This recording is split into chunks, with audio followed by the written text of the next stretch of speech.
So I have another beauty video for y'all today, but before I get into that, I just want to say something really quickly. I know that I've been pushing out a lot of content the last few days because that's what my ancestors and my spirit guides asked of me and have been asking me for a long time to be consistent with my work, and I'm losing followers because of it, especially on here on Instagram. And I'm perfectly okay with that. Like, if you don't like seeing Nikki's face all the time, you can go, because I'm not going to stop. I'm doing what I'm supposed to be doing. This is my business. It's not a hobby. It's not a joke. And even deeper than that, it's my calling. It's what I'm supposed to be doing. Okay? I'm putting myself out there. I'm speaking my mind, healing my throat chakra. And I don't care if one person watches or 1,000, because it's never been about fame for me. It's been about reaching the right woman. Because I love taking you guys along with me on my journey of inner work and spirituality combined.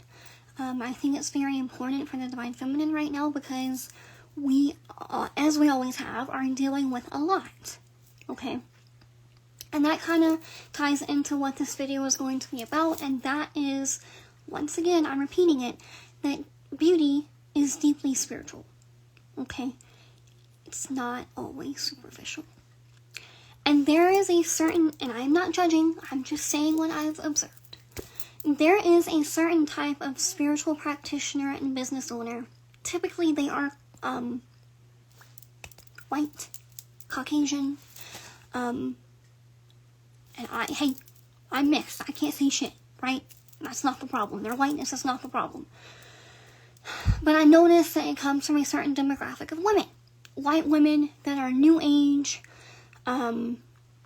typically in their 30s, not always, but usually, and 40s, that don't tend to their outer beauty, meaning they don't wear makeup, they don't get their nails done, they don't get dressed up, they don't wear lashes, they don't wear wigs, they dress very plain, and they basically are the type of practitioner that just sits in meditation all day.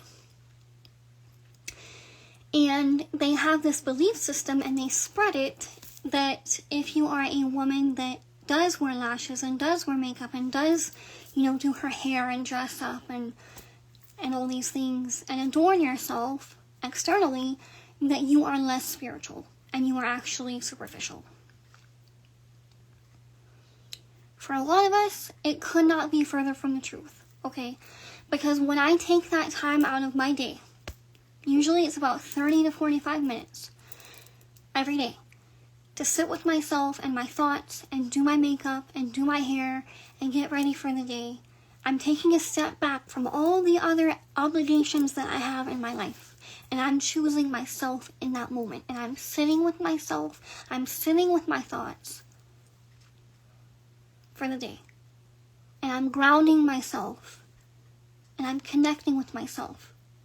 And a lot of times, when I'm in that moment, that's when a lot of my feminine spirits or ancestors come to me and talk to me. Because I'm in that vibration that they love, right? And it's just, I feel like I could shout this from the rooftops and it still wouldn't be heard. Because only the ones that are meant to understand this will understand it. This is how I replenish my energy. One of the ways. It's not the only way. But it's very important to me. Because I'm a busy woman. I have a lot of stuff going on. I have a lot of obligations, which I'm thankful for. I'm thankful for all the many blessings. Okay? But I am so tired of this trope. And I really, really want it to be deleted in 2026. It's like this hatred for makeup. It's like this aversion to anything from lashes to plastic surgery. I don't care if a woman gets plastic surgery. Would I rather she loved herself naturally? Of course. But if that's what's going to make her happy, it literally does not affect me. And if she's a messenger a prophetess, a priestess, spreading the messages of God and the divine, her getting a little nip and tuck doesn't change shit. Unless she's being contradictory to herself and saying things like plastic surgery is wrong and you should love yourself as you are. And then she goes and gets plastic surgery. Obviously that's problematic. But a big part of being a prophetess and a priestess is walking the walk and talking the talk. How does that saying go? Basically practicing what you preach. That's a big part of it. And I'm telling you from experience that spirit will test you on that a lot. They will see if you are who you say that you are. Big time. Because that's important. Because women need examples to follow and to look up to. Because we need a lot of healing because of all the crap that women have been through, you know? And it's so helpful to me. Like, I love when I see certain spiritual businesswomen that I follow and they're wearing Chanel. They're wearing a lot of makeup and their hair, they just got a fresh blowout, like, and they're spreading the word of God. I'm like, oh, I feel like just by looking at her, and I'm completely straight. This has nothing to do with lust. It's admiration. I feel like when I'm in that moment and I'm listening to her, I'm in a temple of the divine feminine. Like, she is straight up being a vessel for the divine in that moment.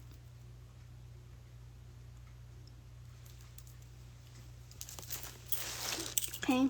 Like, beauty in its nature is a type of energy. It's an essence. It's a vibration. And if you have certain feminine energies that walk with you, like Ochun, Anaisa, Mama Chola, Rosalie Freda, Metricili, they love beauty.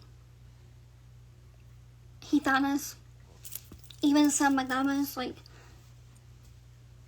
they love it. My Gitana loves jewelry. She loves jewelry, she loves perfume, she loves oils, she loves fresh flowers, everything beautiful in life. And that helps replenish her energy. Right? Even in the afterlife. So stop hating on spiritual women that wear a lot of makeup. If you don't want to wear makeup, I'm not judging you. Please hear me. I am not being the opposite of that type of practitioner, where I'm judging you if you don't wear makeup. But I don't think you should be a hater. Just because on your particular journey, you felt called to go makeupless for the rest of your life, now you hate makeup and hate on the women that wear it because of your particular spiritual awakening. That is wrong.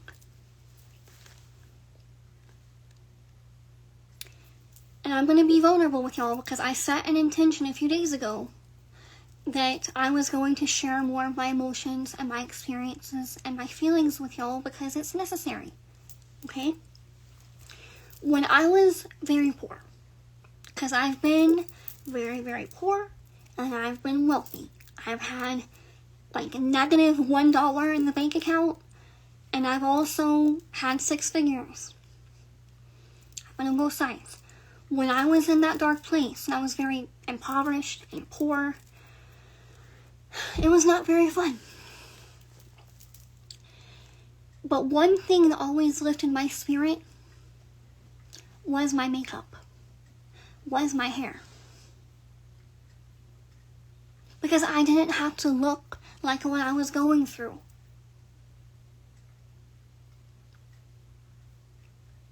I could channel a higher vibration.